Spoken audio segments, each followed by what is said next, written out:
Bonjour à tous. Merci d'être présents avec nous. Merci de nous rejoindre pour ce webinaire, ce colloque sur la thématique de l'agisme. Quels sont les impacts, quelles sont les solutions qu'on peut envisager. Je me présente, je suis donc Élodie Demougeot, je travaille pour la mutualité française Bourgogne-Franche-Comté.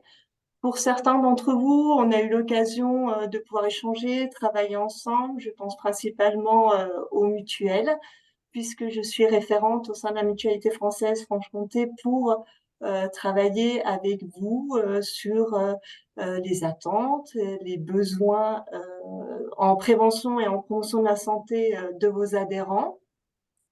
Également, ma collègue Cyrielle Fauvet échange avec vous, partenaires non mutualistes, pour également travailler sur les besoins territoriaux. Je vais me permettre de vous présenter rapidement qui nous sommes, qui est la mutualité française Bourgogne-Franche-Comté. Nous sommes la représentation régionale de la Fédération nationale de la mutualité française et porte-parole des mutuelles adhérentes. Nous avons deux principales missions. La première, c'est d'améliorer l'accès aux soins en contribuant aux politiques régionales de santé et en participant au débat de société. Et puis la deuxième mission est bien de concevoir et puis d'organiser, de mettre en place des actions de prévention et de promotion de la santé pour tous, en cohérence avec également les besoins territoriaux. Euh, pour des raisons d'organisation, donc vous avez la possibilité d'échanger avec nous pendant cette heure et demie via le fil de discussion. Donc il ne faut surtout pas hésiter à poser vos questions et puis je me permettrai donc de relayer euh, vos propos auprès de nos experts que donc nous accueillons. Je suis très contente qu'ils aient donc accepté notre invitation, très contente de vous accueillir, Monsieur Bernard Ennuyé et le docteur Iman Sfer également. Bonjour à tous les deux. Bonjour. Merci d'être avec nous pour pouvoir effectivement nous apporter toutes vos lumières sur ce sujet qui est l'agisme. Avant de rentrer dans le vif du sujet, je vais me permettre de vous présenter. Alors, Monsieur Bernard Ennuyé, euh, vous êtes ingénieur de formation initiale, sociologue, habilité donc à diriger des recherches. Vous avez été directeur d'un service associatif d'aide et de soins à domicile à Paris pendant 34 ans. Vous êtes actuellement rattaché comme enseignant-chercheur associé au laboratoire Être du Centre de recherche des Cordeliers de l'Université Paris-Cité depuis 10 ans. Vous êtes enseignant en Master 2 de l'Université de Lille en sociologie également du handicap et de la dépendance. Et vous êtes par ailleurs membre du Comité national d'éthique de l'association France Handicap. Espérant ne rien avoir oublié. Donc, docteur Imad Sfer, vous êtes gériatre, ancien chef de pôle gériatrie hébergement au centre hospitalier de la Haute-Côte d'Or. Vous êtes président du réseau RESEDA, qui est le réseau des maladies neuroévolutives de Bourgogne-Franche-Comté. Et actuellement, vous occupez le poste de directeur médical et innovation en santé du groupe Vive3 Bourgogne. Euh, Pour pouvoir, nous sommes donc ensemble pendant 1 heure et demie pour pouvoir discuter de ce thème qui est l'agisme. Toute première question pour que nous puissions partir sur de bonnes bases, que nous puissions être au clair sur ce dont nous parlons. Est-ce que vous pouvez nous expliquer et nous définir ce terme et ce qu'est l'agisme? Peut-être Docteur Sfer, si vous souhaitez commencer. Alors, l'agisme, c'est un terme qui est apparu en fin du XXe siècle avec souvent des fausses idées ou des idées reçues sur la personne âgée, avec tout un stéréotype ou des stéréotypes négatifs sur le vieillissement. Ça peut être des préjugés, mais aussi des attitudes négatives donc concernant des personnes d'un certain âge, pas forcément toujours très âgées, mais ça peut être aussi avec une seule euh, définition parfois qu'il y a un âge chronologique et pas forcément à des capacités de la personne. Donc, on essaye pour faire des raccourcis ou des stéréotypes en disant les personnes à partir d'un certain âge ont des difficultés ou présentent des problèmes. Voilà, pour moi, c'est ça l'agisme, c'est quelque chose de très, des raccourcis, des fausses idées forcément qui sont inspirées par certaines situations, mais on essaye un peu de généraliser sur toute une population qui pourrait avoir un âge égal et dire que elles sont concernées toujours par les mêmes problèmes. On a tendance à catégoriser, pour le coup, par rapport à ce que vous dites. Ok. Bernard, vous m'avez permise de vous appeler Bernard, donc je me permets, je vous en prie. Donc du coup, pour vous, comment peut-on définir l'agisme? Alors, bonjour à tout le monde, bonjour à toutes et tous qui sont en ligne. Moi, je vais me référer au concept de l'OMS, l'Organisation mondiale de la santé, qui a fait un rapport sur l'agisme, si je me souviens bien, il y a 1 ou 2 ans, un rapport mondial. Hein. Vous allez voir pourquoi c'est intéressant. Et donc, l'OMS dit, moi je vais dire sa définition, le concept d'agisme renvoie aux stéréotypes, c'est-à-dire au mode de pensée, aux préjugés, ça veut dire les sentiments, et à la discrimination, les comportements à l'égard de personnes en raison de leur âge. Alors on verra ce que vous avez repris, Elodie, qui peut être institutionnel, interpersonnel ou dirigé contre l'individu, ça c'est l'OMS. Et ce que dit l'OMS, moi ce qui me paraît particulièrement important, c'est ce que vient de dire le gériatre, c'est que ce concept d'agisme, c'est quand on fait de l'âge la seule variable, la variable qui à elle seule identifie les individus. Quand vous dites les jeunes, parce que l'OMS dit finalement il y a plus de discrimination envers les jeunes mondialement qu'envers les gens âgés, ce qui me paraît intéressant. Et nous, cet après-midi, on va plutôt s'intéresser aux personnes âgées. Sous-entendu, à quel âge est-on vieux? Moi qui ai 78 ans, je ne me considère pas encore comme vraiment vieux. Hein, on pourrait discuter. À quel âge est-on vieux? Et on verra que la discrimination touche par exemple les gens à l'emploi entre 45 et 50 ans, on en parle beaucoup. Et moi, je crois que, alors c'est Bourdieu a une phrase immémorable. Pierre Bourdieu, excusez-moi, sociologue, a écrit un article en 78 qui s'appelle La jeunesse n'est qu'un mot. Alors, je suis désolé, je suis prof assez souvent, mais je ne donnerai pas toutes les références, ça nous prendrait trop de temps.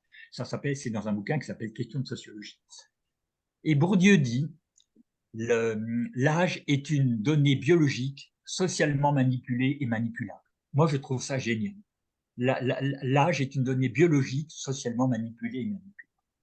Et donc, faire de l'agisme, c'est dire, par exemple, vous savez qu'aujourd'hui, les jeunes pour l'INSEE, c'est les 18-35 ans. Hein, on est jeune de plus en plus tôt, de plus en plus tard, et on est vieux de plus en plus tôt. Bon.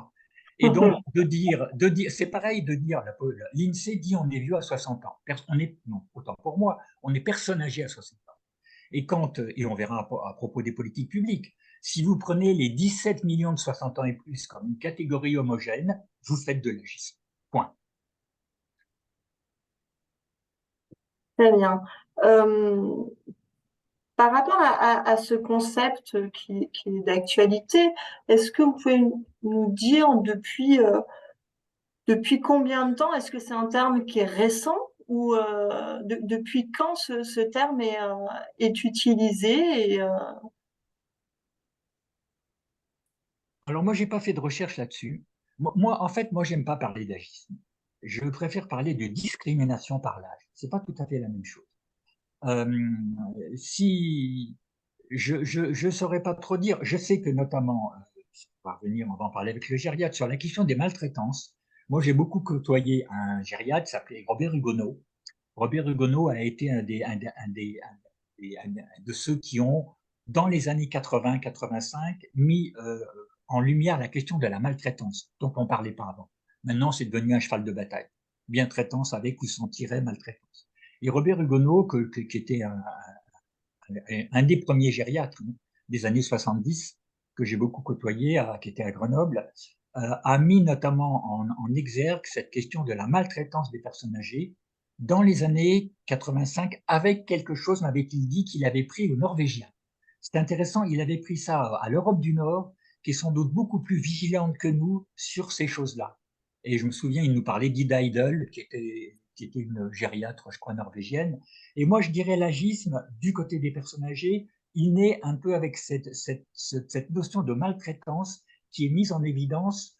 Robert Hugonneau a dû faire un bouquin dans les années 90, c'est lui qui a créé les antennes ALMA, Allo Maltraitance. Tout ça, je salue la mémoire de Robert Hugonneau.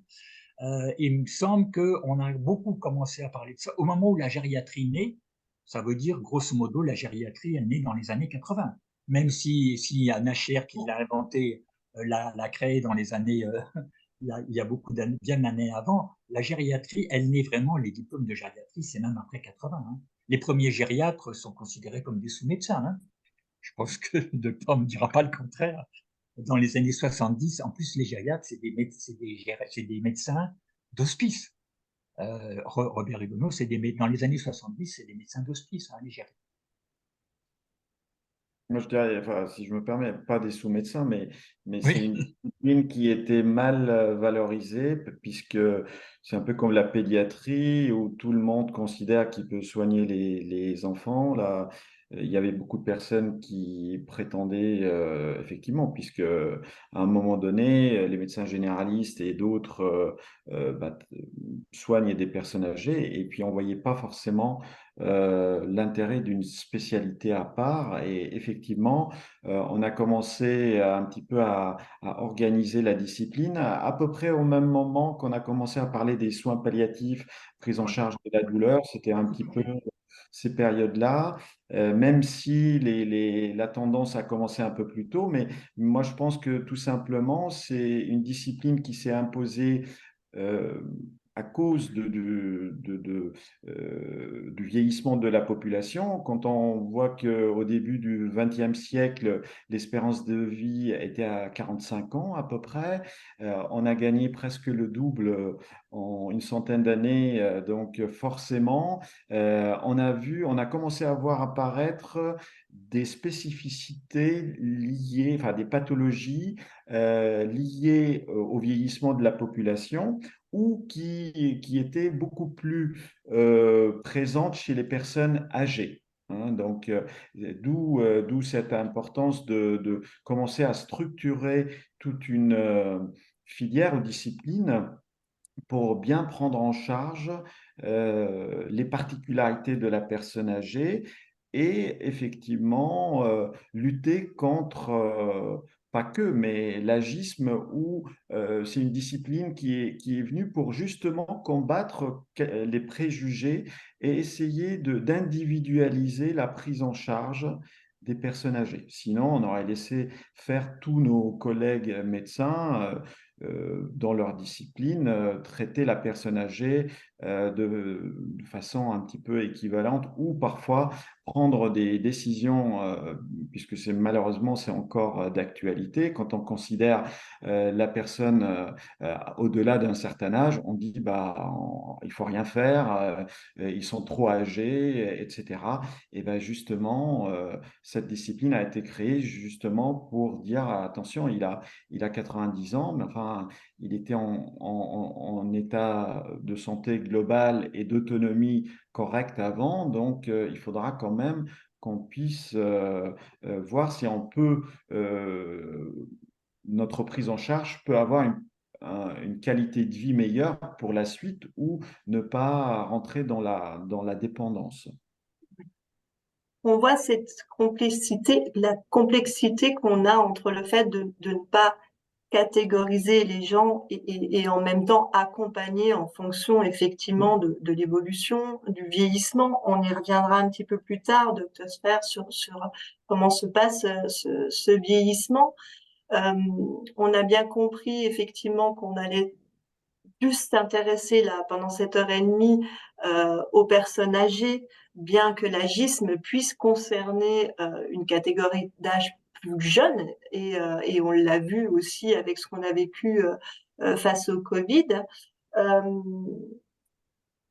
Qu'est-ce qu'on peut dire des différentes formes d'agisme? Comment est-ce qu'il existe différentes formes d'agisme et comment on peut les catégoriser, comment on peut les appréhender? Bernard, je me permets. Alors, oui, alors, vous avez repris, j'ai dit tout à l'heure, ce que dit l'OMS. Bon, je trouve ça intéressant. Agisme institutionnel. J'ai un exemple très précis. En France, et on est un seul pays d'Europe à discriminer les gens à 60 ans quand ils sont en situation de handicap. Si vous êtes en situation de handicap avant 60 ans, vous allez voir la maison départementale des personnes handicapées et en fonction, vous êtes possiblement vous pouvez toucher ce qu'on appelle la PCH, la prestation de compensation du handicap, jusqu'à 60 ans. Si votre handicap, votre déficience, excusez-moi parce que je trouve que la France mélange trop déficience et handicap. Le handicap, c'est un désavantage social, la déficience, c'est plutôt de l'ordre du médical. Et on confond trop en France la déficience et le handicap. Les anglo-saxons, ils parlent de disability et ils parlent de handicap, c'est beaucoup plus précis. Donc, si vous avez rien eu avant 60 ans et que vous avez une situation qui se détériore après 60 ans, vous n'avez plus droit à la PCH. Vous avez ce qu'on appelle l'allocation personnelle d'autonomie. Il n'y a pas. C'est absolument discriminatoire, c'est institutionnel. On s'est battu, alors bon, si on va pas pouvoir en parler, mais il y a une nouvelle branche autonomie qui a été créée en 2020 qui voudrait justement supprimer la barrière d'âge, et c'est la CNSA, la Caisse nationale de solidarité pour l'autonomie, qui est branche de sécurité sociale, branche autonomie pour résoudre ce problème-là, il est loin d'être résolu. On est sur de la discrimination institutionnelle. Pas 60, tu fais un AVC à 61 ans, tu fais un AVC à 59 ans, tu fais un AVC à 61 ans, tu n'es pas pris en charge dans les mêmes conditions. Voilà. La deuxième chose, c'est effectivement Donc là, l'agisme. on parlerait d'agisme institutionnel pour ce type d'illustration. Moi, oui, parce que c'est institutionnalisé. Et on verra, moi je suis très sévère sur la politique vieillesse. La politique vieillesse française, elle institue une ségrégation par là. Voilà. Bon, mais c'est une position très personnelle, hein, qu'on n'est pas obligé de partager. L'agisme interpersonnel, j'ai un exemple très précis. Je travaillais il y a quelques années avec des DRH, des directions des ressources humaines, et une jeune femme qui était DRH d'un groupe dont je tairai le nom me dit, on travaillait sur l'AGIS, elle me dit, qu'est-ce que vous voulez que je fasse dans mon entreprise avec des gens quand ils ont plus de 45 ans? Génial. Hein? Qu'est-ce que je peux en faire? Ils ont rien, ils sont pas capables d'apprendre, ils ont plus envie de travailler. Enfin, agisme interpersonnel, point de vue complètement, voilà. La troisième chose, et j'aime beaucoup parce que ça m'a concerné directement, l'agisme autodirigé. Euh, avec ma compagne, qui a à peu près mon âge, il y a 3 ans, on sortait d'un concert, je sais pas, notre fille est violoncelliste, d'un concert à l'hôpital Saint-Louis, et on cherche à manger dans un bistrot du 11e arrondissement, à Paris, à côté de la République. Il était 10 heures du soir. On passe devant un bistrot éclairé et tout ça, et je dis à ma Thérèse, ben, on va rentrer là. Elle me dit non, tu n'y penses pas, il y a que des jeunes. Il y a que des jeunes, c'est pas pour nous. Et on est quand même rentré dans le bistrot. Ça a été super bien, mais quand on est sorti, Thérèse m'a dit, tu vois, ils se sont bien occupés de nous parce qu'on était des vieux. donc, Moi, donc je trouve ça, je trouve double comme agisme. agisme autodirigé, c'est génial. Donc d'accord, à double reprise, alors à l'entrée et à la sortie. Et oui. D'accord, oui, oui, et c'est intéressant également comme approche puisqu'on va aussi s'entretenir quelque part et on va entretenir nous-mêmes également cette posture. Là, vous avez parlé de l'agisme institutionnel, l'agisme interpersonnel, effectivement, mais nous sommes responsables aussi à travers nos propos, à travers la façon dont on peut se percevoir et percevoir l'autre d'un propre agisme et dont on va se porter victime quelque part. Oui, c'est intéressant parce qu'on anticipe sur la conclusion, mais comme je dis souvent, la balle est dans notre camp. Nous, les vieux, ben, moi, je me considère comme un vieux. Ma deuxième fille, elle me dit, papa, t'es vieux. Bah oui, j'ai 34 ans de plus que toi, je suis vieux. Et tu te fatigues. Conduis pas la nuit, tu te fatigues. C'est ça. Alors, j'ai un copain qui va sortir un article, il n'est pas sorti. J'ai un copain qui s'appelle Vincent Karadec, j'ai son papier sous les yeux, qui s'appelle L'agisme anti-vieux en pratique. Petit essai de typologie. Et il a inventé, moi j'aime beaucoup l'agisme, vous n'avez pas dans votre catégorie, ni l'OMS, l'agisme bienveillant. Eh bien, Mélanie, ma deuxième fille, elle fait de l'agisme bienveillant. Papa, attention, t'es vieux, tu ne devrais pas conduire trop longtemps et tout ça. Bon, ben, écoute, oui, d'accord. Mais, et donc, la balle est dans notre camp aussi de faire attention à ça. Ça sera Donc, sans doute. le faire à la place également peut être une attitude agiste. Exactement. Soulève pas ce poids, je vais le faire à ta place. Mélanie, je suis capable de te demander si j'ai besoin que tu m'aides. Le fait de vouloir précéder les choses, j'aime beaucoup ce que dit Vincent Karadec, j'aime beaucoup cette notion d'agisme bienveillant. C'est très intéressant. Docteur Sfer, on a parlé là un petit peu on a parlé de maltraitance. On en a parlé beaucoup ces derniers temps au niveau de l'actualité par rapport aux EHPAD.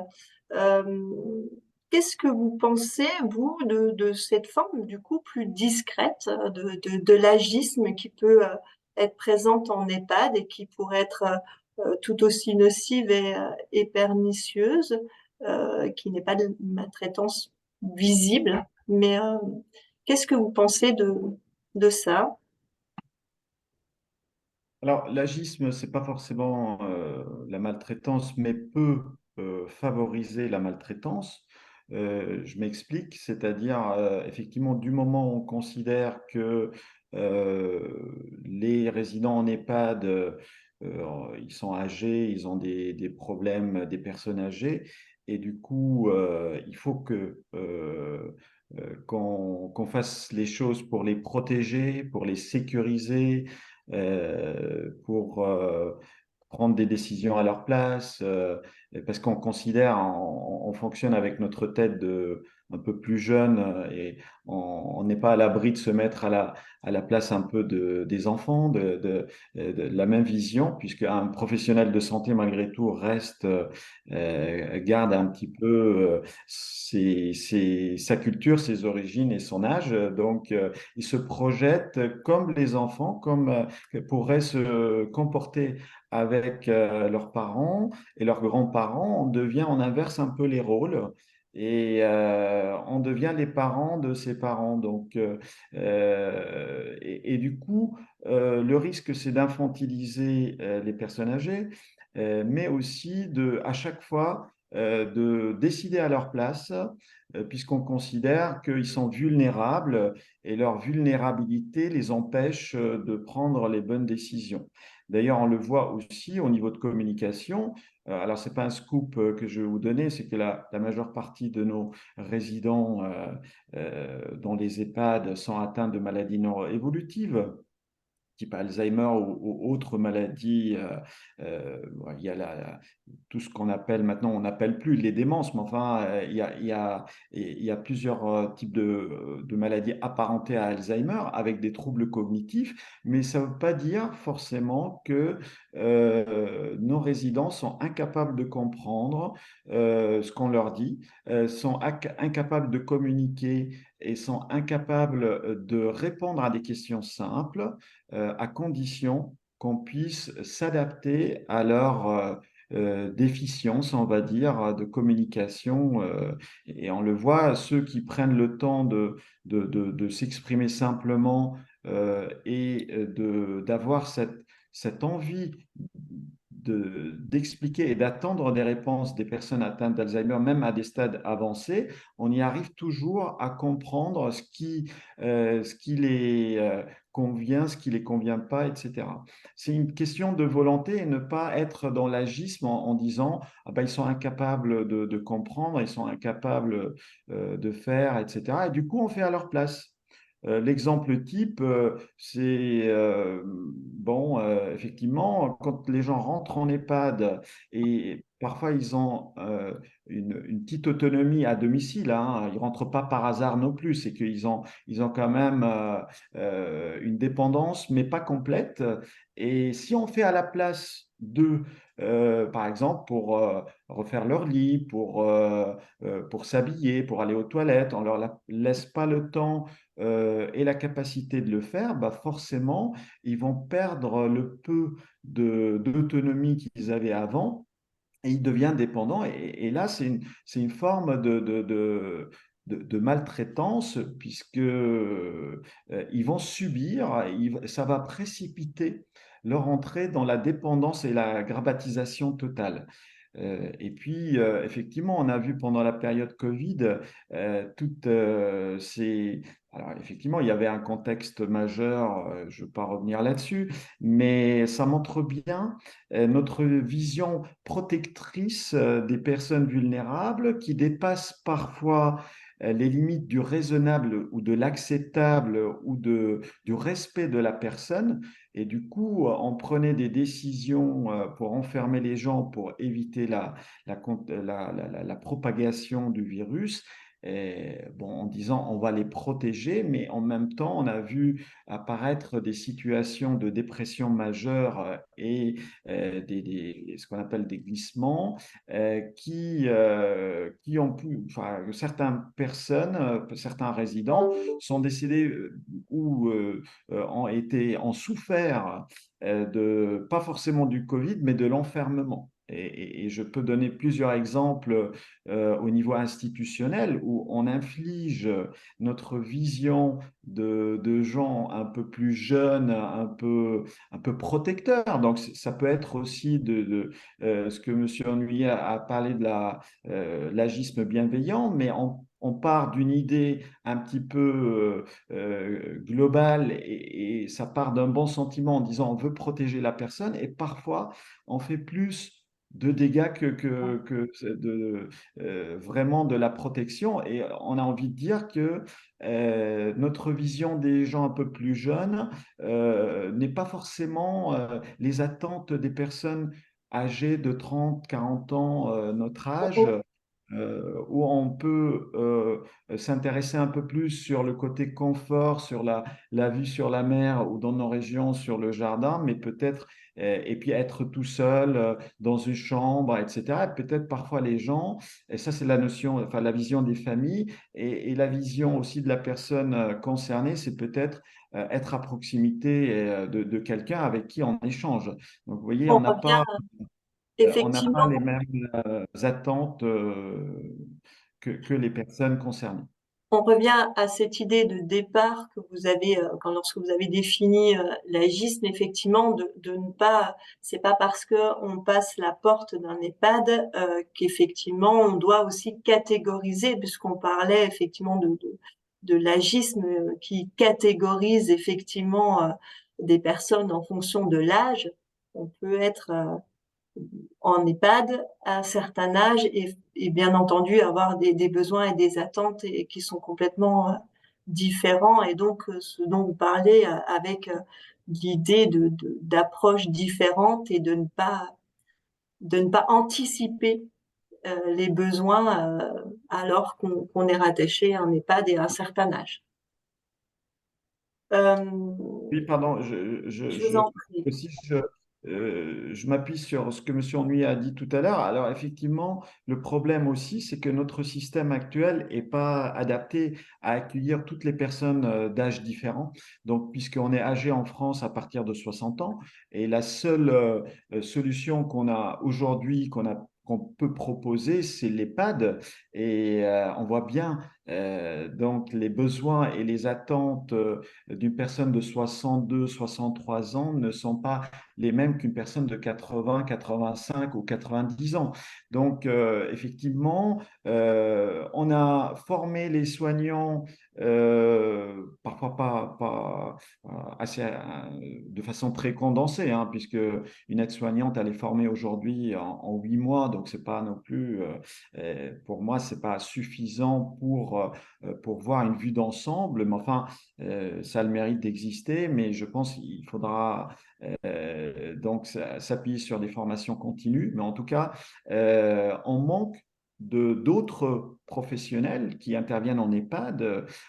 Quand on voit arriver aussi un public d'handicapés vieillissants, pardon de l'expression, en situation de handicap vieillissant, de personnes qui ont des maladies psychiatriques vieillissantes, nos aides-soignantes et nos infirmières ne sont pas formées pour accueillir ce type de résident qui n'a pas les mêmes besoins. Il faut absolument aussi ouvrir les compétences et certains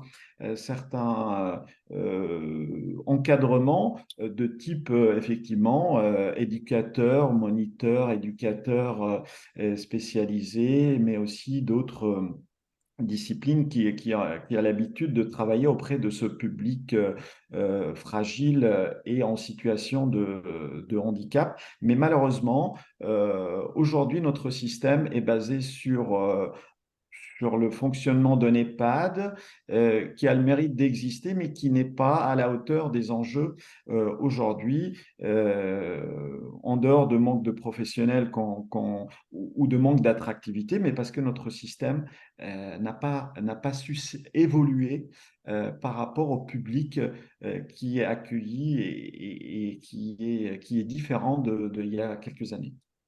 D'accord, merci. Pour poursuivre et parler de l'impact de l'agisme par rapport à notre société, Bernard, vous avez donc évoqué cet agisme autodirigé, la façon dont on va quelque part également se censurer. Question toute simple, sommes-nous agistes? Qu'est-ce que vous pensez de ça? Est-ce que Alors, moi, je vais me couvrir d'un rapport. Bon, moi, je pense que, enfin, je pense pas. Pour moi, la société française est agiste. Mais on pourra y revenir dessus. Moi, j'ai beaucoup travaillé là-dessus. La France est agiste depuis qu'elle a commencé à vieillir. Ça veut dire depuis le XVIIIe siècle. Et on n'est sans doute pas pire que les siècles précédents. Ce qui serait intéressant, c'est de savoir pourquoi la France, qui est le premier pays d'Europe qui a vieilli, en a fait un épouvantail au lieu d'en faire une chance. Et c'est comme ça. Et je pourrais vous donner quelques éléments parce que j'ai beaucoup travaillé là-dessus. J'ai en prévision depuis 5 ans un bouquin là-dessus qui traîne parce que j'en ai marre, je suis vieux, j'ai pas envie de travailler et je n'ai pas l'énergie nécessaire. Effectivement, le rapport que je trouve très intéressant, qui est un peu passé sous silence, c'est donc une députée de La République En Marche, qui d'ailleurs ne s'est pas représentée, qui s'appelle Audrey Dufeu-Schubert. Et Audrey Dufeu-Schubert était une infirmière, je ne sais pas si elle est redevenue infirmière, c'était une infirmière qui était députée de la Loire-Atlantique et qui, à la demande du président de la République, en 2019, a fait un rapport. Et Audrey Dufeu-Schubert dit « la France est agiste ». Et notamment ce qui vient d'être dit par le docteur Sfer, auquel je souscris complètement, y compris, on pourrait en parler, moi je viens de travailler là-dessus, sur la situation des personnes en situation de handicap, qui effectivement viraient de leur ESAT à 55 ou 50 ans parce qu'ils sont plus opérationnels, se retrouvent où éventuellement dans des foyers d'accueil médicalisés, mais très souvent en EHPAD, dans des structures absolument pas faites pour eux, puisque la moyenne d'âge des EHPAD, c'est 87 ans.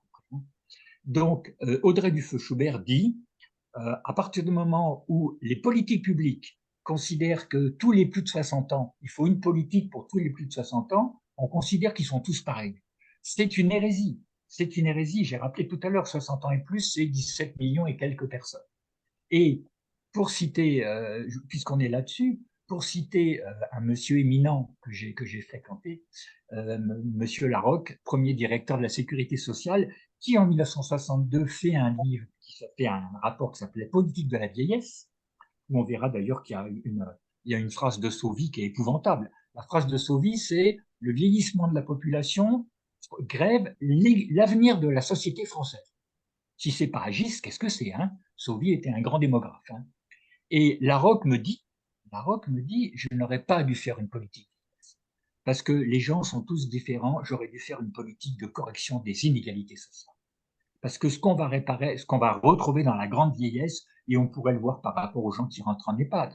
On sait aujourd'hui que l'espérance de vie des ouvriers, elle est en bonne santé, elle est de 10 ans inférieure à celle des cadres. espérance de vie en bonne santé.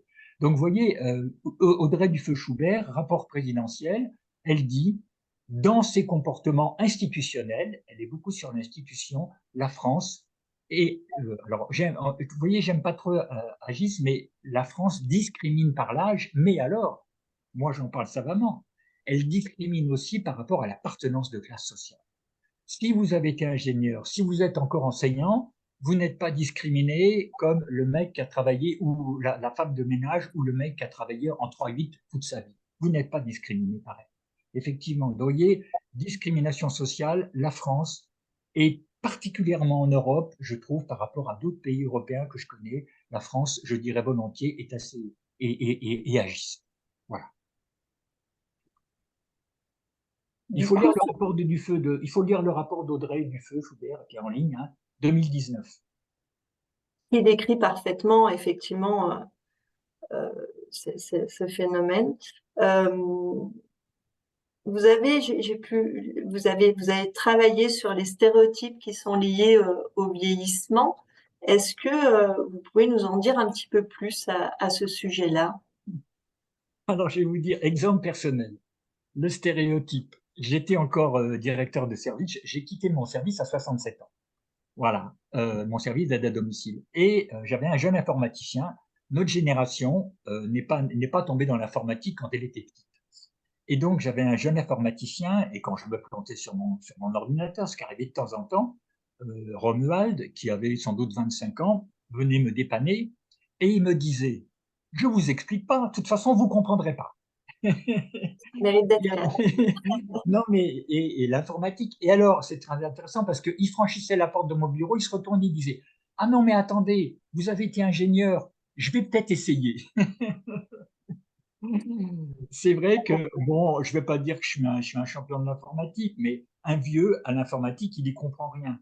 Quand je discute avec ma petite fille de 22 ans et que elle me dit, mais papé, les Ouigo, tu n'y comprends rien. Je prends sans doute le train plus souvent qu'elle, mais je comprends rien au Ouigo. Donc là, on parle de C'est stéréotypes la et vie quotidienne. Hein. C'est la vie quotidienne. Hein. on est effectivement dans ce type de stéréotypes qui sont préjudiciables forcément sur ce qu'on vient d'expliquer, du coup d'anticiper sur les besoins de l'autre, de faire à la place parce qu'on estime que la personne ne sera pas capable et du coup on en vient à, à penser que les personnes âgées, les retraités sont un poids pour la société et non pas une chance. Et on peut parler d'une histoire, vous l'avez évoqué aussi, Dr. Sperd, cette histoire un petit peu de parcours de vie, je pense que vous allez en parler également. Euh, est-ce que voilà, les personnes âgées, du fait sont un poids pour la société, en tout cas, sont perçues ainsi? Que dire par rapport à ça?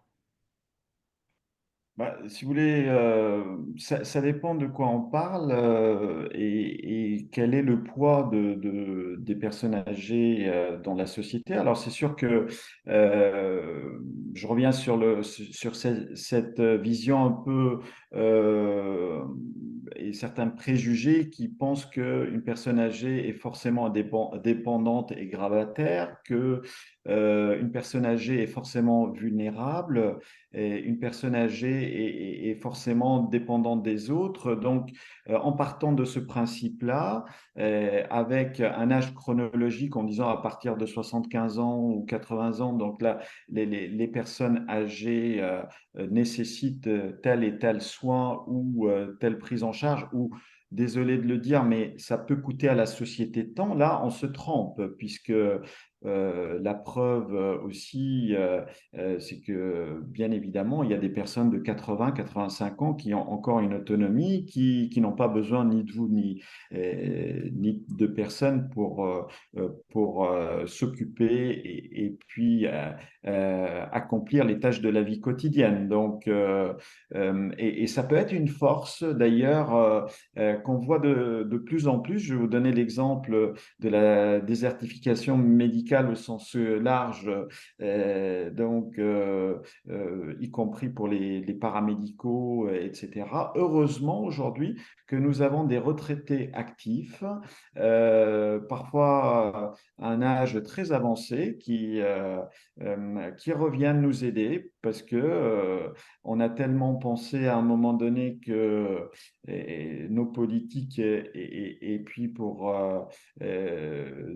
ceux qui tiennent les financements publics, c'est de dire moins de médecins, ça vaut moins de consommation, moins de prescriptions et ça va faire baisser le coût de la santé, ce qui est faux. Et on est dans le pic de départ massif à la retraite des baby-boomers et les médecins en font partie. Et donc on se retrouve avec une situation terrible où de plus en plus de médecins partent à la retraite. Ils ne sont pas remplacés par des jeunes.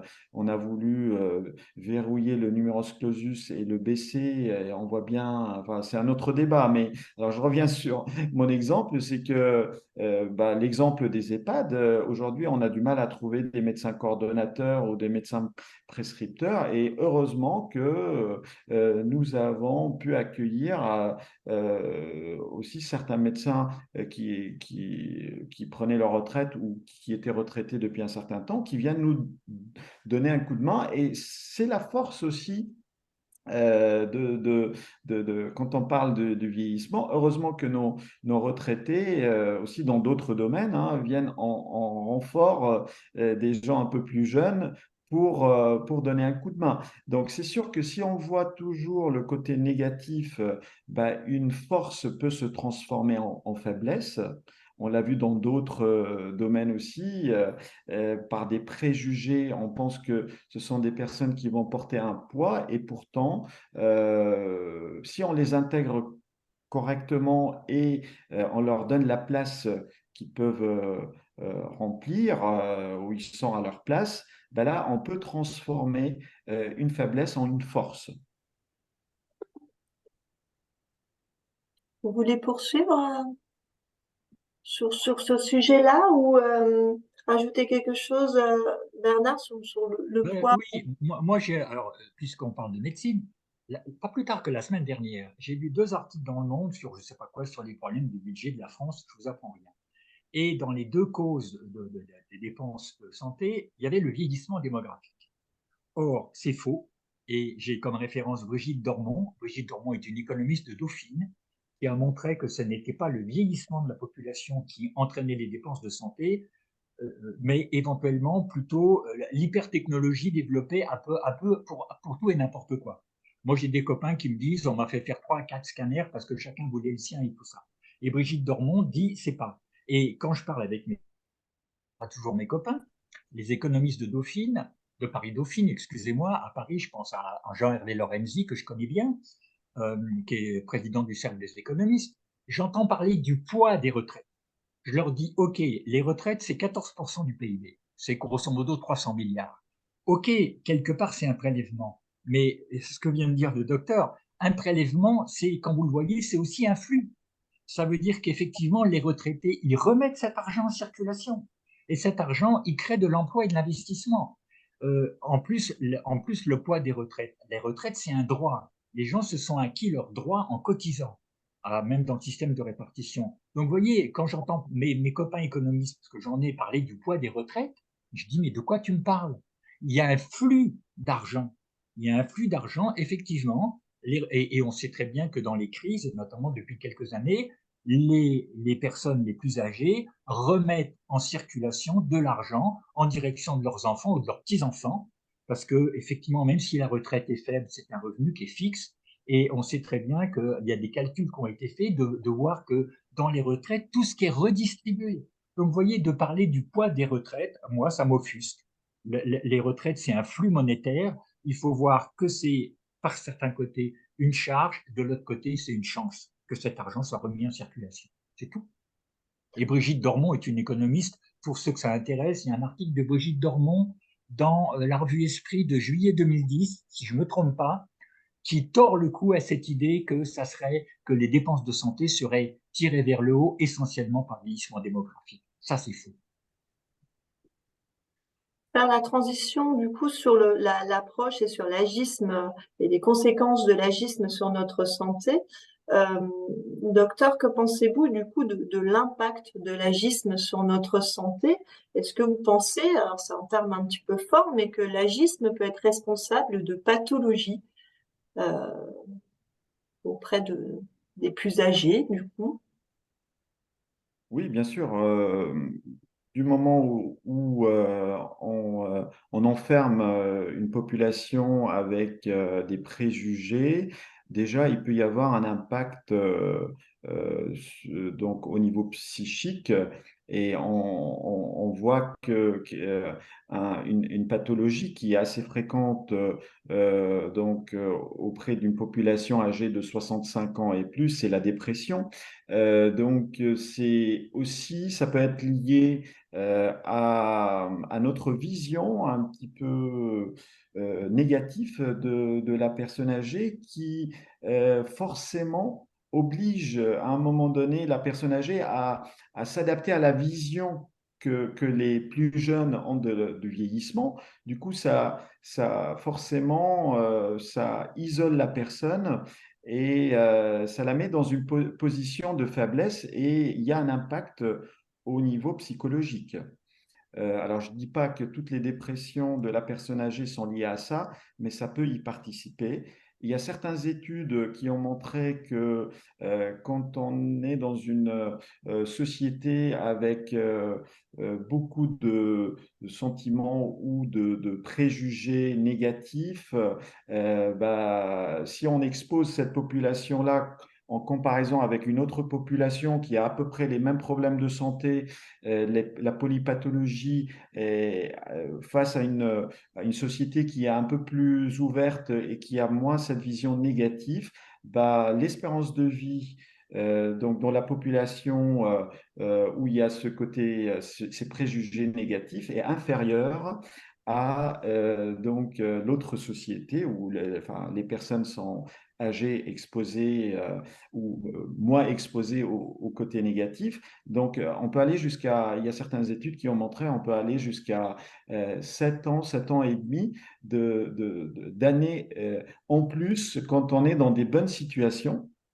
Et On d'autres est dans études des pensées positives alors, hein, c'est ça, c'est le fait ou d'avoir des une guidée. pensées moins négatives que certaines d'autres sociétés.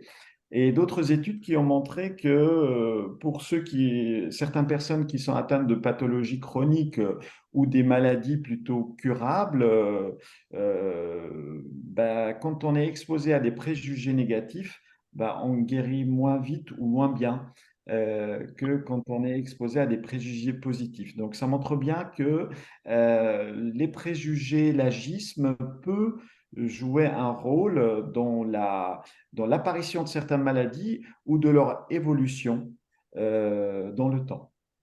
On voit bien ce dont on parlait entre l'impact effectivement de cet agisme autodirigé dont parlait Bernard sur le fait de sa propre perception et comment je me situe par rapport à l'autre et également le regard et les attitudes agistes de l'autre qui ont un impact sur la santé du coup de l'individu. Ça va dans les deux sens euh, du coup sur vous, vous l'avez touché du doigt est-ce que vous pouvez nous expliquer, on a parlé beaucoup de vieillissement, sur les différentes formes de vieillissement, parce que là, depuis le début, effectivement, on a parlé de personnes âgées à partir de 60 ans, on a parlé de gens plus âgés en EHPAD, on parle de pathologie. Le vieillissement, finalement, qu'est-ce que c'est? Est-ce qu'il y a différentes formes de vieillissement? Comment on peut le décrire? Est-ce que vous pouvez nous expliquer euh, ces formes de vieillissement, s'il vous plaît? Alors, on peut classer en plusieurs formes de vieillissement. Moi, je vais simplifier en parlant de vieillissement normal. puisqu'encore une fois, le vieillissement n'est pas pathologique, hein, et un vieillissement pathologique. Alors les deux, on va voir que effectivement, avec le temps, la frontière entre les deux peut être mince, mais sans forcément rentrer dans la pathologie. Puisque effectivement, je prends l'exemple d'une personne de 80, on prend deux personnes de 80 ans, on voit que elles n'ont pas forcément, les deux n'ont pas le même vieillissement, en tout cas visible, hein, puisque il y a une grande différence entre l'âge chronologique et l'âge physiologique, hein. Et pourquoi? Parce que avec le temps, on est exposé à beaucoup d'événements avec un capital génétique qui peut être différent. Alors effectivement, il y a certaines familles qui sont un petit peu privilégiées par un vieillissement assez prolongé et avec une certaine autonomie. On l'a identifié dans certaines familles ou certaines populations au Japon, en France, où on voit que certains mêmes villages qui viennent un petit peu des mêmes familles, qui vivent longtemps dans des bonnes conditions. Donc, et puis on voit bien que les femmes vivent plus longtemps que les hommes aujourd'hui, puisque la différence en espérance de vie, c'est de 6 à 7 ans, hein, en faveur des femmes. Et on voit bien quand même que aujourd'hui, la génétique peut jouer un rôle. Mais ça explique pas tout, puisque même si on prend donc enfin, deux frères jumeaux ou deux sœurs jumelles ou des vrais jumeaux, on va dire, on peut observer à un âge donné un vieillissement encore différent. Et ça, c'est lié à des événements de la vie qui peuvent accélérer ou pas ralentir, mais en tout cas accélérer un vieillissement. Je vous donne un exemple, deux frères, des vrais jumeaux, dont l'un qui peut avoir pardon, excusez-moi, qui peut avoir un accident, voilà.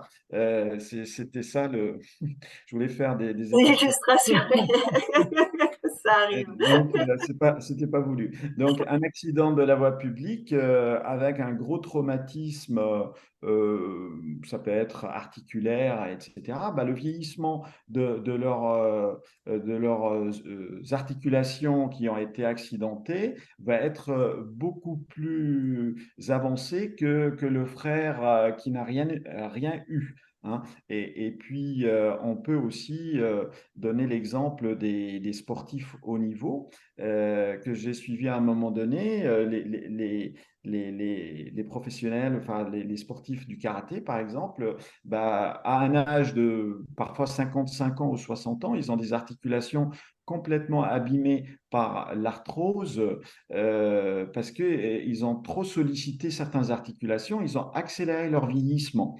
Donc, et pourtant, d'autres personnes du même âge n'ont pas les mêmes problèmes. Donc, on voit bien que il y a un environnement où il y a une sursollicitation ou parfois des événements aigus qui vont accélérer et des pathologies chroniques, hein, on peut avoir du diabète, de l'hypertension, un accident vasculaire cérébral, etc., qui vont complètement transformer le vieillissement. Et là, on arrive à un âge à 70 ou 80 ans, que si on compare des populations, bah, on voit que finalement, l'âge chronologique n'est pas forcément égal à un âge physiologique. Donc, Effectivement, on a tendance souvent à associer le vieillissement à la pathologie. Or là, effectivement, dans les exemples que vous prenez, on peut, comme vous dites, avoir un sportif de haut niveau d'une cinquantaine d'années avec des pathologies qu'on pourrait retrouver plus tard chez quelqu'un de plus âgé. Il n'y a pas forcément, on est bien sur un parcours de vie, mais pas d'association du vieillissement à la pathologie. Ça n'a pas forcément de lien ou de sens finalement. voilà, mais par contre, effectivement, ce qui est sûr, c'est qu'avec l'âge, on perd progressivement nos capacités à faire face à certaines pathologies ou se défendre contre une agression ou contre des infections. Et ça, parce que les organes vieillissent et les systèmes immunitaires vont vieillir. Et du coup, on voit bien que sans forcément atteindre le niveau de défaillance, avec l'âge, on va perdre progressivement ces réserves fonctionnelles pour lutter contre toute pathologie. Et il suffit que on greffe là-dessus des événements aigus et des pathologies chroniques pour que nos réserves vont fondre beaucoup plus vite, même à un âge plus jeune, hein. C'est pour cette raison d'ailleurs, c'est la notion de la fragilité et de la vulnérabilité, et c'est pour cette raison que l'assurance maladie, par exemple, propose des vaccinations pour des gens qu'elle considère fragiles, pas forcément à cause de l'âge, mais parce qu'elles ont des maladies chroniques ou sont exposées à des maladies à risque de maladies aiguës. On l'a vu pendant la période Covid où il y avait les personnes d'un certain âge, mais aussi ceux qui avaient de l'insuffisance cardiaque ou du diabète, etc., qui étaient considérés comme personnes fragiles et donc à risque de décompensation, hein. Typiquement, quand on a les réserves qui diminuent, c'est la population qui peut se retrouver facilement hospitalisées parce qu'elles n'ont plus les capacités de lutter contre. Et c'est pour cette raison, on voit bien qu'avec l'âge, le pourcentage des personnes hospitalisées augmente avec l'âge, puisque forcément, les personnes âgées qui évoluent en âge vont avoir des réserves plus faibles que les autres, sans forcément dire qu'elles sont malades. Mais la frontière entre les deux est parfois infime et c'est une population fragile et vulnérable. Donc pour moi, c'est la définition de la fragilité, c'est cette diminution des réserves qui favorise une décompensation plus importante. Mais vous voyez que on peut être un peu plus jeune et avoir les mêmes fragilités, puisqu'on a été touché par des événements, des pathologies chroniques et aussi des événements aigus qui peuvent précipiter cette décompensation. D'où Donc, l'importance de ne pas catégoriser suivant l'âge et de revenir à cette notion de parcours de vie et de ne pas oublier effectivement, lorsqu'une personne, on en a parlé d'EHPAD, hein, lorsqu'une personne rentre en EHPAD, il y a tout un parcours de vie qui est présente et qui a forcément est à prendre en compte dans l'accompagnement de la personne. Je me suis ennuyée. Bernard, vous souhaitez ajouter Non, mais je voulais, moi j'entends tout ce que dit le gériatre et j'y souscris entièrement. Je souscris entièrement à ce que vous dites, Élodie, sur la notion du parcours social.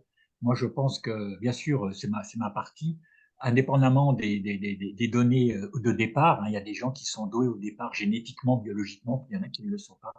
Les parcours de vie sont quand même très, très importants dans l'évolution des gens. Effectivement, on voit bien, hein, les ouvriers, si je me trompe pas, un quart des ouvriers est mort à 62 ans. Un quart des ouvriers sont morts à 62 ans. Et quand on regarde, et je me souviens d'avoir discuté avec Alain Colvès, qui était un de mes copains de santé publique, même, disait-il, dans les grands âges, les différences d'espérance de vie se maintiennent en fonction du métier des gens, en fonction effectivement, de la pénibilité du métier, de leur connaissance du circuit. Donc ça, c'est très important de parler des parcours individualisés. Non, je voulais juste revenir d'un mot sur une question que j'ai vue dans le chat, en nous reprochant un peu de ne pas avoir précisé de quelle personne âgée on parlait. Alors, on ne sait pas notre sujet, et moi j'ai longuement travaillé là-dessus. On a fait le choix de prendre, moi je l'ai dit, la référence de l'INSEE, que je ne partage absolument pas, que je ne partage absolument pas. L'INSEE dit les personnes âgées, c'est les gens de 60 ans et plus. Pourquoi? Parce que grosso modo, on confond personnes âgées et personnes retraitées, bien qu'on soit passé à 62, bientôt à 64. Alors, j'ai pas le temps d'en parler. Moi, je ne souscris absolument pas à cette définition des personnes âgées. Tout ce que je peux dire à la personne qui a posé la question, c'est que j'ai écrit il y a 10 ans un article qui s'appelle À quel âge est-on vieux? Qui, semble-t-il, est un des articles qui a été beaucoup lu sur gérontologie et société, et que, alors quand je discute avec mes copains ou mes copines gériatres, ils vont plutôt dire 75, 80, 85 ans. On entre en EHPAD en moyenne à 87 ans. Donc, personne âgée, comme j'ai cité tout à l'heure Robert Hugonot, qui était un gériatre, il a travaillé beaucoup avec un philosophe qui s'appelait Michel Philibert. C'était les précurseurs des années 70. Michel Philibert disait, on est âgé dans un groupe ou dans une société quand on est plus âgé que la moyenne des gens qui vous entourent. C'est-à-dire que si vous rentrez à 62 ans en EHPAD, effectivement, vous êtes très jeune. Si vous rentrez à 100 ans en EHPAD, vous êtes un vieux par rapport à la moyenne de l'EHPAD. Vous voyez, je trouve très important de relier cette notion d'âge. Une professeure des écoles de 25 ans qui a des gamins en maternelle à 3 ans, elle est vieille parce qu'elle est beaucoup plus âgée. Et donc, on pourra en discuter, mais la notion de personne âgée est éminemment relative. Moi, j'ai choisi, bien que je n'y souscrive pas, de parler des personnes âgées au sens de l'INSEE, mais je le dis encore une fois, je me suis longuement expliqué là-dessus, je ne souscris pas à cette catégorisation, comme vous venez de dire, qui met dans le même sac 17 millions de personnes entre 60 et 100 ans et plus, avec des parcours complètement différents. C'est une aberration. C'est une aberration. Ce groupe de 17 millions, par définition, il est hétérogène et les politiques publiques, on y viendra tout à l'heure, en font une population homogène. C'est une aberration. C'est tout. C'était pour répondre à je ne sais plus qui a demandé, Oui, qui a demandé, mais effectivement. de quelle personne âgée vous parlez. Et c'est intéressant d'en parler tout à l'heure. J'ai encore vu un article l'autre jour, parce que je travaille beaucoup sur le champ du handicap. Par définition, on convient que les gens en situation de handicap, ils sont vieux à 50 ans. Pourquoi? Dans une grande enquête de 2000, l'enquête HID, on parlait de 40 ans. Aujourd'hui, quand on demande aux gens à quel âge pensez-vous que les gens en situation de handicap sont vieux, on dit 50 ans. Pourquoi? Tout ça, c'est des choses qu'il faut remettre en question, sinon vous catégorisez. Pour faire Pardon, suite. si je me permets de compléter, effectivement, c'est tout simplement la vision d'un échantillon de personnes, de leur vision propre, même si c'est une moyenne, mais à l'époque, c'était 60 ans, c'est même l'OMS qui définit le vieillissement à partir de 60 ans, c'est parce que à l'époque, effectivement, il y a très très longtemps, on considérait que les personnes étaient âgées parce qu'elles prenaient leur retraite à cet âge-là, etc.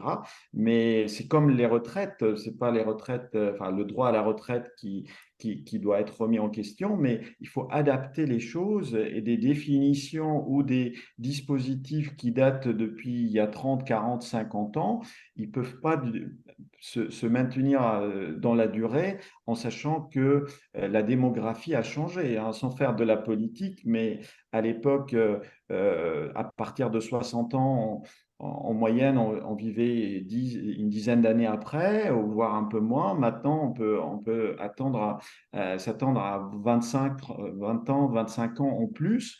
Donc forcément, c'est plus les mêmes enjeux et ça force un petit peu les pouvoirs publics, mais aussi notre société qui n'est pas aujourd'hui forcément toute la société n'est pas dans un dispositif ou d'une vision un peu ouverte parce que bien évidemment on s'accroche à certains acquis, mais à un moment donné, le changement de la démographie oblige tout le monde, doit obliger tout le monde à adapter le dispositif, sinon, bah, effectivement, c'est le droit à la retraite qui pourrait être mis en difficulté.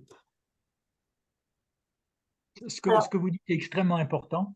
Cette vision anachronique, alors là, moi, je ne peux pas ne pas citer un démographe qui a écrit ça il y a 20 ans, qui s'appelle Patrice Bourdelais, qui a écrit un super bouquin qui s'appelle L'âge de la vieillesse.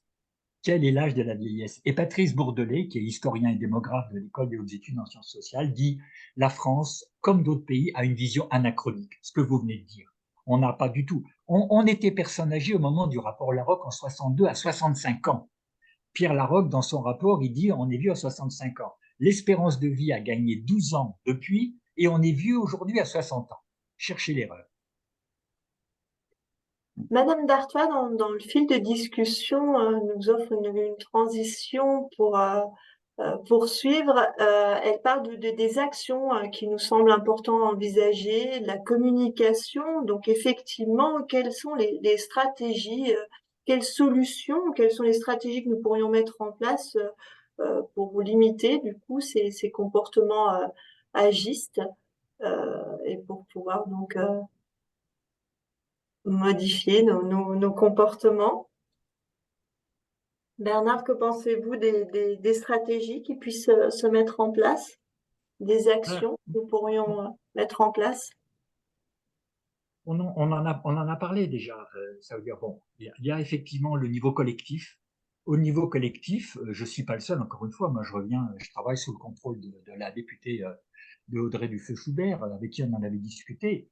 Et je reviens à ce que disait Pierre Laroque. Hein. Pierre Laroque disait, j'aurais pas dû faire une politique vieillesse. Donc, le fait d'avoir institué dans les années 60, ça a commencé en 70, une politique vieillesse, à mon avis, est un mauvais coup. Et donc Pierre Laroque en convenait tout à fait. Ça continue, ça a été écrit. Hein. Je pourrais vous citer des rapports. Je pense à un rapport qui s'appelle Vieillir demain en 1980, où le rapport disait il ne faut pas de politique vieillesse. Il faut s'occuper correctement des gens qui sont en difficulté de vie, quel que soit leur âge. Quel que soit leur âge, on est d'accord. Il y a des gens qui commencent leur vie dans des pires difficultés. Moi, j'avais un copain qui était réanimateur à Necker, l'hôpital des enfants malades à Paris. Il s'occupait des gamins qui commencent leur vie dans des pires difficultés. Donc, de ce point de vue-là, je pense que la politique vieillesse telle que... si je prends un exemple, aujourd'hui, on parle, certaines personnes demandent d'accord et écrit une loi grand âge, une loi autonomie et grand âge. Moi, ça, c'est agiste. Pourquoi? Parce que le gouvernement français a accepté, après bien d'autres gouvernements, de mettre en place une branche autonomie, loi du 7 août 2020, une branche autonomie dont le libellé est accompagner chacun, quelle que soit sa situation de handicap et son âge. Pourquoi une loi grand âge? Faisons fonctionner la branche autonomie, qui est aux mains de la CNSA, de façon à ce que, quelle que soit leur situation, aussi bien des enfants qui ont 6 mois que des gens qui ont 100 ans, soient accompagnés en fonction de ce dont ils ont besoin. C'est l'objectif de la branche autonomie. Si vous faites une loi grand âge, que vous le vouliez ou non, vous êtes dans l'agisme. C'est tout. Il faut financer correctement la branche autonomie et on est loin de compte. Hein, puisque la branche autonomie, elle finance à la fois les dépenses de handicap et donc j'ai eu l'occasion d'en discuter avec l'ancienne présidente avec Marianne Monchamp, avec qui on s'entendait bien.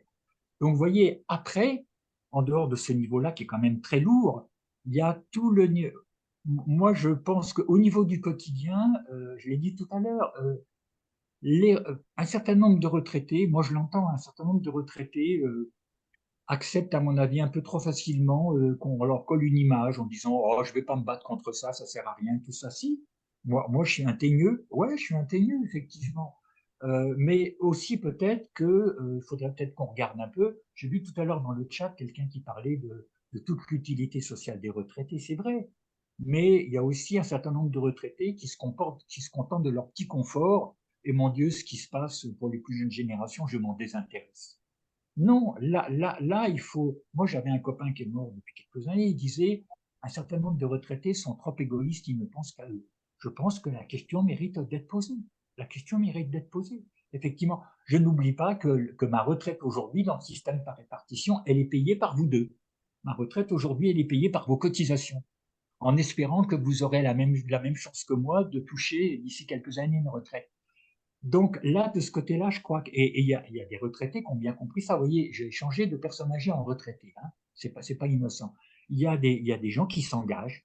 Vraiment, on pourrait discuter, par exemple, de tout ce qui se passe aujourd'hui autour de l'habitat inclusif, des nouvelles sociabilités où les gens se remettent à vivre dans des collectivités, tout ça. Il y a beaucoup, notamment, de femmes.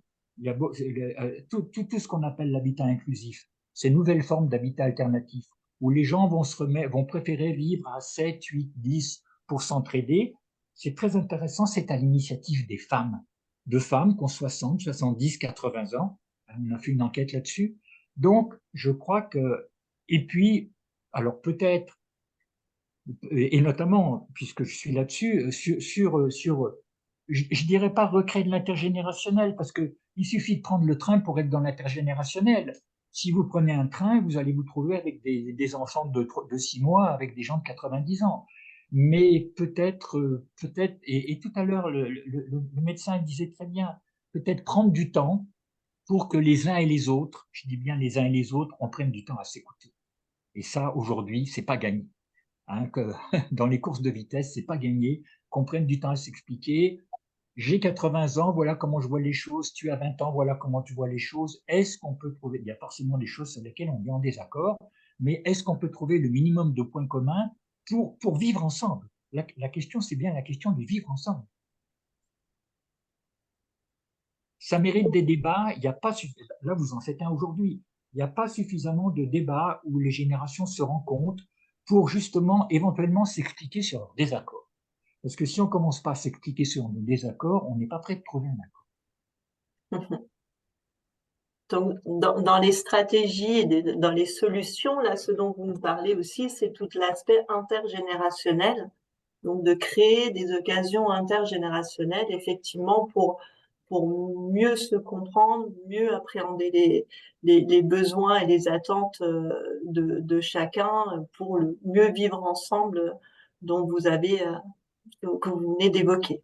Il y a cette première partie de la solution par rapport à tout ce qui est contact intergénérationnel.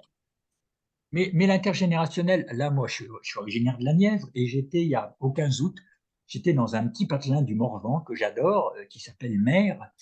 C'était la fête patronale. C'était la fête patronale du village. Je ne sais pas, peux vous dire que c'était intergénérationnel. Tout le monde était là. Voilà, c'est tout. Et il faut multiplier ces occasions. Hein. Alors bon, on fait venir des personnes âgées, très âgées à l'école et tout ça, pourquoi pas. Mais n'oublions pas que la vie quotidienne, elle est intergénérationnelle. Quand je vais faire mes courses à Auchan à la Charité, c'est très intéressant. Et en plus, je trouve que voilà, Auchan, c'est un lieu de sociabilité. Vous avez souvent des gens un peu de tous les âges qui se mettent à discuter ensemble parce qu'ils se rendent compte, ils ont mis les chariots au milieu. Alors, quand tu es un Parisien pressé de faire tes courses, tu trouves ça complètement nul. Et ben, eux, ils trouvent ça sympa d'être à Auchan pour se voir, pour causer. Auchan est un lieu d'intergénération, c'est tout. Pas de publicité. Non, non, mais j'entends bien, j'entends bien. Mais il y a plein. Moi, je ne crois, j'ai écrit un article là-dessus. Je ne souscris pas à ce qu'on nous explique la fracture des générations. Ça, c'est du langage, c'est un élément de langage. Il n'y a pas de fracture des générations. C'est pas vrai. C'est pas vrai. Et le Covid l'a démontré. Le Covid a démontré qu'il y avait une solidarité qui s'était réinstallée entre les générations, justement, en période de crise. Il n'y a pas de fracture générationnelle. J'y souscris absolument pas. Que penser de la stratégie éducative, hein, Non, mais c'est, alors, actuellement, alors, vous voyez ce qui se passe actuellement, c'est la question du harcèlement. Voilà, on peut discuter, on va faire des cours d'empathie à l'école. Bon. Je veux dire, pour moi, l'éducation, c'est le moteur. Hein. Alors, on parlait tout à l'heure des gens en situation de handicap. Vous savez aujourd'hui qu'il y a un certain nombre de crèches où il y a un certain nombre de maternelles où il n'y a pas de ségrégation. Ça veut dire des petits en situation de handicap ne sont pas en, je sais pas quoi, en ULIS, là, en unité de spécialisée. Ils sont avec les autres. Et il semble qu'effectivement, si vous mettez ensemble des gamins de 2-3 ans, ils ne vont pas faire de ségrégation avec des gamins qui simplement ils les considèrent comme différents d'eux.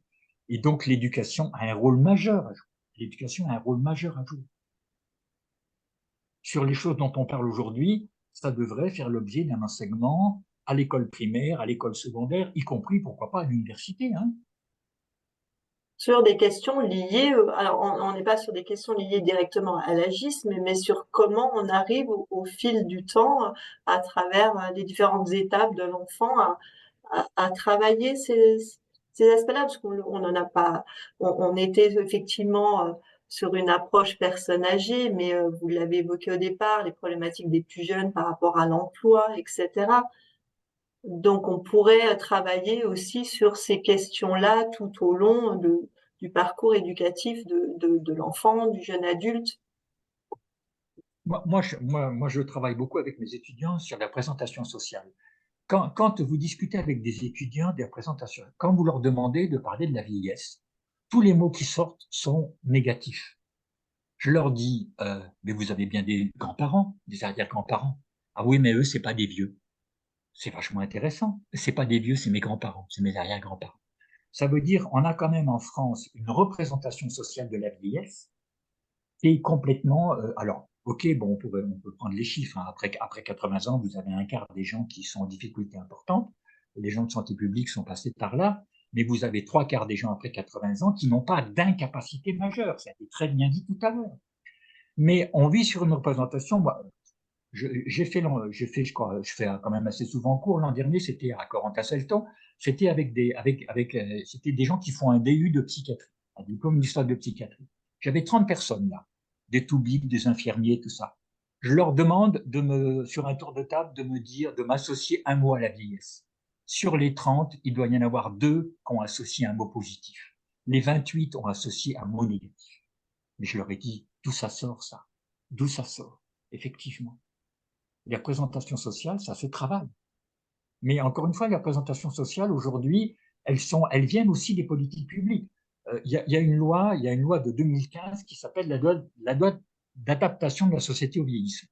La loi ASV, dans notre jargon. Quand vous regardez, c'était Michel Delaunay qui était ministre. Quand vous regardez le premier exposé des motifs, il est dit, la France vieillit, qu'est-ce qu'on va faire demain de ces 15, 16, 17 millions? Je vois régulièrement des papiers de journaux de qu'est-ce qu'on va faire des centenaires? Qu'est-ce qu'on va faire des vieux? Enfin, les médias sont redoutables là-dessus, hein. Les médias sont redoutables. Parce que les médias, soit ils vous présentent l'hôpital le plus dégueulasse qu'ils ont pu trouver, soit ils vous présentent le vieux monsieur qui saute à l'élastique à 85 ans. Ben, je suis désolé, moi, j'ai pas envie de sauter à l'élastique, hein. Et la représentation des médias dans la vieillesse est redoutable, mais redoutable, vraiment. On Elle reste dans crée une une idée opinion de publique. performance. On reste dans une idée de performance, du coup, qu'on soit, c'est cette idée qui domine. Non, ou bien, comme disait tout à l'heure le docteur, le gériatre, ou bien effectivement, on maximise les difficultés, on voit tous les vieux comme déments et comme dépendants, ce qui est faux, hein. Euh, Au moment du Covid, moi, tout ce que je vois aujourd'hui, dans ce que je lis, on a l'impression on parle que des EHPAD. Il y a 4% des 60 ans et plus en EHPAD. Il y a 4% des 60 ans et plus. On a l'impression, quand on entend les commentaires des journaux aujourd'hui, que la plupart des gens qui vieillissent sont en EHPAD. Mais c'est complètement fou comme truc. C'est fou. On ne parle quasiment jamais du maintien à domicile. 96% des gens arrivent dans des conditions difficiles, faute de politique publique, hein, on est bien d'accord. Et surtout grâce à l'aide des familles, la plupart des gens continuent à se maintenir chez eux. Quand ils vont mourir à l'hôpital, ils vont y passer 48 ou 72 heures. Hein, les gens continuent. Mais encore une fois, moi, comme sociologue, je suis très remonté contre les médias qui soit vantent l'exploit, hein, ça veut dire, oui, on vous montre la personne de 85 ans l'autre jour qui a réussi à faire son rêve, elle voulait sauter en parachute. Voilà, elle était pas mal en difficulté, elle a sauté en parachute avec bien sûr un co-animateur et on vous montre en épingle la vieille dame qui saute en parachute. Ben, moi, j'ai pas envie de sauter en parachute. Mais voyez, et sur toutes ces choses-là, il faut qu'on ait des débats, il faut qu'on en cause, y compris de façon contradictoire. Hein, moi, je sais que je sais que je suis un polémiste, je suis polémique, mais il faut pouvoir en débattre, ce qu'on fait avec vous aujourd'hui. Et il faut que les opinions contradictoires puissent, donnez-moi vos chiffres. Moi, je dis aux gens, donnez-moi vos chiffres. Quand un sondage européen demande aux Français, il y a combien de personnes âgées en France, il double le chiffre des 60 ans et plus. Il double le chiffre. Alors que c'est 23 ou 24%, il donne 50%. Ça dit quelque chose, hein. La France, je vous l'ai dit, depuis le XVIIIe siècle, la France a une vision pessimiste de son vieillissement, alors qu'elle est la première nation d'Europe à vieillir, et c'est un progrès. Alors, la double peine, c'est on a perdu la guerre contre la Prusse en 1870, et ça a été considéré comme on a perdu parce qu'on était un pays de vieux, et on a entendu les mêmes commentaires en 1940. La France a perdu parce que c'était un pays de vieux, et vous avez un démographe qui a fait beaucoup de dégâts, Alfred Sauvy, en 1928, qui crée le concept de vieillissement populationnel. Et je reviens à ce que disait tout à l'heure le gériatre. Si vous prenez aujourd'hui la proportion des 65 ans et plus, au moment du rapport Larocque, c'était 11,5%. Si vous prenez la proportion des 65 ans et plus, aujourd'hui, elle a quasiment doublé. Mais si vous tenez compte du fait que 65 ans du rapport Larocque, du point de vue physiologique, c'est plutôt 75 ans aujourd'hui, vous avez moins de personnes de 75 ans aujourd'hui que de personnes de 65 ans il y a 50 ans. C'est fou. Vous avez 9% des personnes en France qui ont plus de 75 ans, contre 11,5% qui avaient 65 ans et plus. Et la progression d'espérance de vie a été plus que de 10 ans. Moi, je me tue à expliquer ça. Donc, on me dit la France vieillit, mais non. Et je reviens à Bourdelais. Si vous ne changez pas l'âge d'entrée dans la vieillesse chronologiquement, et le médecin l'a dit super bien tout à l'heure, vous êtes dans l'anachronisme le plus complet. C'est tout. Je peux pas dire. Moi, ça me sidère, ça, de la part de gens intelligents que je rencontre, qui ne comprennent pas qu'il faut faire un décalage de l'âge d'entrée dans la vieillesse. On rentre dans la vieillesse à 65 ans au moment du rapport à l'Europe, on rentre dans la vieillesse à 60 ans maintenant. C'est aberrant. Je ne peux pas dire autre chose. Et ça, il faut en parler. Pour reprendre et du coup par rapport pour lutter contre l'agisme et sur les stratégies qu'on peut mettre en place, on retient bien effectivement qu'on a toute cette approche intergénérationnelle à travailler. Mais également, on a parlé de l'enjeu de toute la stratégie éducative. Et puis, on le voit bien aussi à travers vos propos, toute cette approche au niveau individuel, entourage, sociétal également, qui vient contribuer aussi à la lutte contre ce phénomène de l'agisme. On est un petit peu sur les 3 piliers sur lesquels on peut effectivement travailler pour pouvoir lutter contre.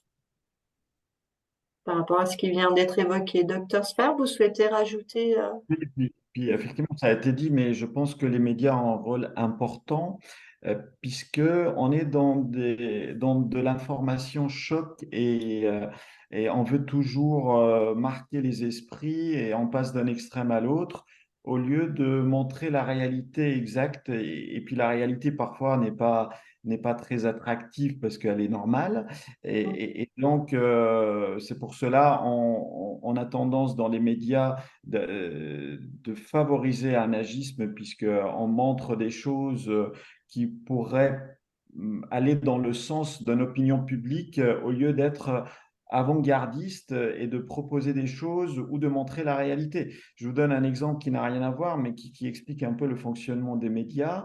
C'est pendant la crise de 2003, donc on a connu une année très, très, très chaude, hein, comme cette année, avec beaucoup de décès de personnes âgées. Ils voulaient absolument montrer, à l'époque, on parlait beaucoup de difficultés aux urgences, hein, grâce à un urgentiste qui a beaucoup parlé à l'époque. Bon, il n'a pas dit que des bêtises, mais enfin, on voulait montrer absolument la défaillance des urgences ou la difficulté. Et puis moi, je me rappelle, j'étais interne à l'époque, j'étais aux urgences, et puis les journalistes arrivent. Et puis, pas de bol, il n'y avait pas trop d'attente. Ils voulaient absolument montrer pour coller un petit peu à l'idée que la population avait des urgences, beaucoup d'attentes, etc. Et ils sont restés jusqu'à un moment de la journée, il y avait du monde et l'article, c'était voilà, beaucoup d'attentes, les urgences en difficulté, etc. Ce qui était faux. Enfin, tout ça pour dire que les médias participent à cette information erronée pour plaire ou pour attirer les lecteurs et puis enfin, le public, et qui ne c'est pas exactement toujours, je dis pas que tout est faux, mais la réalité et la normalité n'intéressent peut-être pas le grand public. Donc les médias ont leur responsabilité, mais aussi le public aussi, il a cette vision un petit peu déjà préconçue des choses. Donc, je pense qu'il faut sensibiliser aussi le grand public, pas forcément former. Bon, il faut former les professionnels, mais sensibiliser le grand public à ce que c'est vraiment le vieillissement, aux idées reçues. Quand on parle de démence sénile en pensant que toutes les personnes sont presque toutes démentes parce qu'elles sont âgées, mais c'est faux, hein. On voit des centenaires qui vont très bien et qui continuent à lire, qui continuent à s'intéresser. Et puis, effectivement, il ne faut pas confondre une augmentation de fréquence de pathologie dans une population vieillissante avec une généralisation pour rentrer dans l'agisme. Il y en a qui pensent que c'est normal qu'on présente des troubles cognitifs importants parce qu'on est âgé. C'est faux. Effectivement, il y a 25% de ceux qui ont 85 et plus qui sont atteints d'Alzheimer et maladies apparentées, mais enfin, c'est beaucoup, mais enfin, ce n'est que le quart de la population et les autres, ils vont bien. Mais on a comme ça des idées reçues. On pense aussi à la sexualité des personnes âgées. Que effectivement on se projette en disant est-ce que mes parents auraient une sexualité comme ce sont des sujets tabous. Donc la vieillesse et surtout la dépendance est un sujet tabou comme la sexualité, comme la fin de vie, comme plein de choses dans notre société et on veut faire des raccourcis pour qu'on se fasse pas mal ou on essaye de se protéger en se donnant des préjugés. Donc, je pense que tout le monde a une part de responsabilité et les jeunes qui essayent un peu de se protéger en se projetant ou bien dans un vieillissement très réussi ou très, ils ont peur du vieillissement, du coup ils ont cette vision un peu négative. Les médias aussi et peut-être aussi un manque de formation des professionnels puisque malheureusement, moi je le vois, quand on fait des formations aux professionnels, ils ne sont pas tous au clair sur ce que c'est un vieillissement normal, vieillissement pathologique, les besoins des personnes âgées. Et c'est vrai que moi, je suis un fervent défenseur des formations continues, puisque, encore une fois, on ne peut pas, même un médecin n'est pas formé au vieillissement. Alors, depuis peu, la gériatrie est devenue une spécialité à part qu'on choisit quand on est interne. Mais encore une fois, il y en a très peu hein, qui se forment malheureusement. Et puis, on n'a pas tant que ça d'heures de formation et puis de pratique sur le terrain pour comprendre la personne âgée. Et c'est valable pour les aides-soignantes et les infirmières qui arrivent qui se confrontent à une population où elles ne sont pas forcément armées, complètement armées pour comprendre leurs besoins et les attentes des professionnels vis-à-vis d'eux.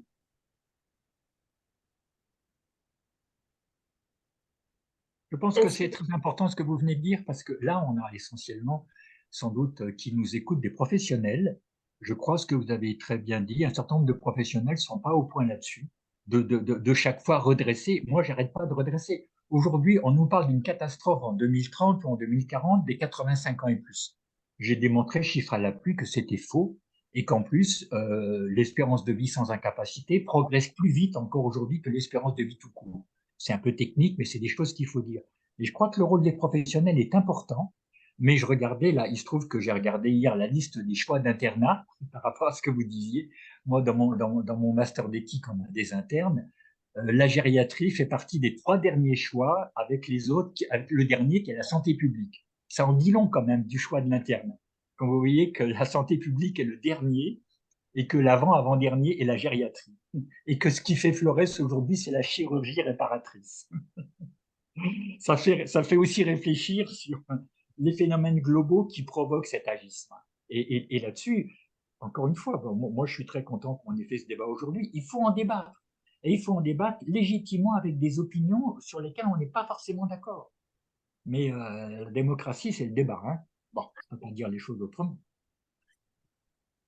nos échanges vont toucher à leur fin? J'espère effectivement que à travers les solutions là qui étaient demandées, il me semble quand on arrive déjà à mieux se saisir d'un concept, mieux le comprendre. Ça permet effectivement de pouvoir aussi l'identifier. Moi, depuis que j'ai pu échanger avec vous, travailler avec vous, je suis très attentive au niveau des médias, radio, et ça me fait parfois mal aux oreilles, effectivement, maintenant d'entendre certains comportements, certains propos. Et je pense que ça commence effectivement par là, de s'approprier un sujet pour pouvoir mieux l'identifier au quotidien, effectivement mieux l'identifier dans notre profession pour pouvoir effectivement mettre en place des stratégies, retravailler nos propos, nos messages quand on travaille notamment dans la prévention et la promotion de la santé, faire attention aux messages qu'on peut utiliser, faire attention de ne pas effectivement catégoriser, et de bien, on en a parlé, hein, de ce parcours de vie, de bien l'avoir en tête, le parcours de vie pour pouvoir effectivement considérer la façon dont on va pouvoir accompagner les gens il me semble que ça participe en tout cas et c'est ce qu'on souhaitait aujourd'hui, permettre une appropriation de ce concept, faire la lumière sur ce concept pour mieux l'appréhender, mieux s'en saisir, pour pouvoir mieux le travailler par la suite. Euh, En tout cas, un grand merci, une fois de plus, à tous les deux, de nous avoir consacré de votre temps, de m'avoir aidé dans le travail pour pouvoir travailler ce concept-là. Et puis, je vais me permettre de mettre un lien dans la discussion que j'avais mis tout au début de la discussion. Pour ceux qui étaient contraints par le temps, c'est un questionnaire de satisfaction. Nous sommes très attachés à vos observations, à la façon dont vous avez vécu cet échange pour qu'on puisse s'améliorer. Donc, n'hésitez pas à compléter ce questionnaire de satisfaction pour qu'on puisse effectivement adapter en fonction de vos besoins également sur les prochains échanges. Encore un grand merci à tous les deux. Et puis, à très bientôt pour l'auditoire, parce que j'ai pu voir que certaines personnes avec qui on travaille, donc on aura l'habitude de se recroiser et de reparler de ce sujet. Merci beaucoup, belle fin d'après-midi, à très bientôt. Merci beaucoup. Bonne soirée. Merci, merci, au Au revoir. revoir.